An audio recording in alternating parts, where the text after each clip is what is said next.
Mayor, I'm a California girl, so it's great to have you on the program. Talk to me about fiscal stimulus. What specifics would you like to see from Washington? Well, we've been very excited since the HEROES Act was first introduced. Obviously, the need for cities and states for direct funding is really important. We're cautiously optimistic that this latest round of negotiations, that we are closer to that $2 trillion mark. What it means for cities, first and foremost, is the ability to continue mass testing, to ensure that local clinics are supported with PPE, our local hospitals have funding.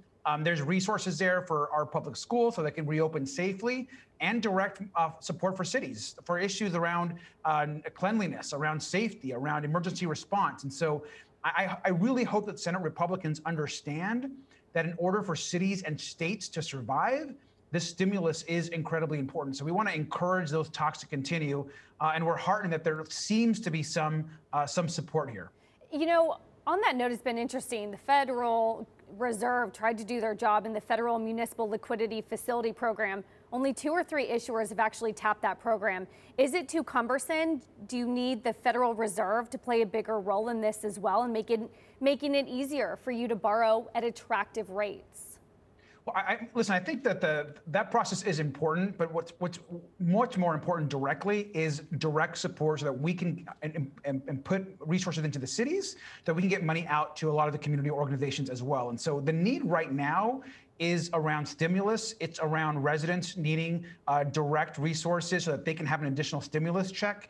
It's around ensuring that all of these testing centers that are all up and down our states and our cities can continue going. And so, while I mean, the borrowing is important and a key piece of it, it's not nearly as important as the direct support for residents and the direct support for cities. And remember, there's money in here for hospitals and for schools. And so we need that deal and the bigger checks on their way. How about small businesses? Many have said that they don't need more PPP loans, they need grants.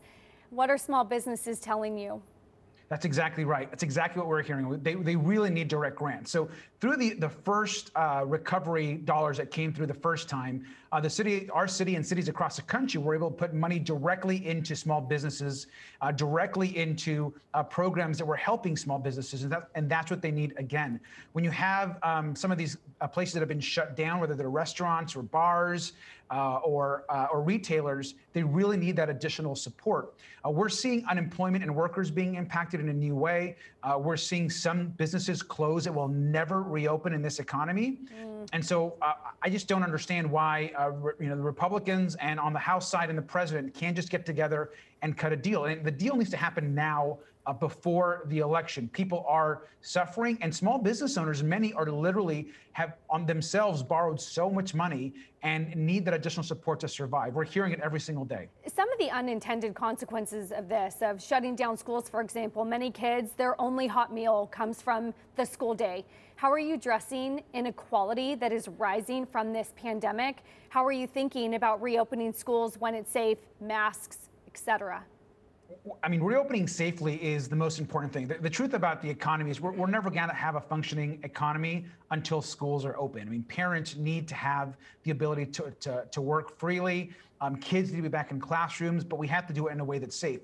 The issues around, for example, school lunches are being addressed by most school districts. We are still providing in our school system here the lunches to kids and to families that need them.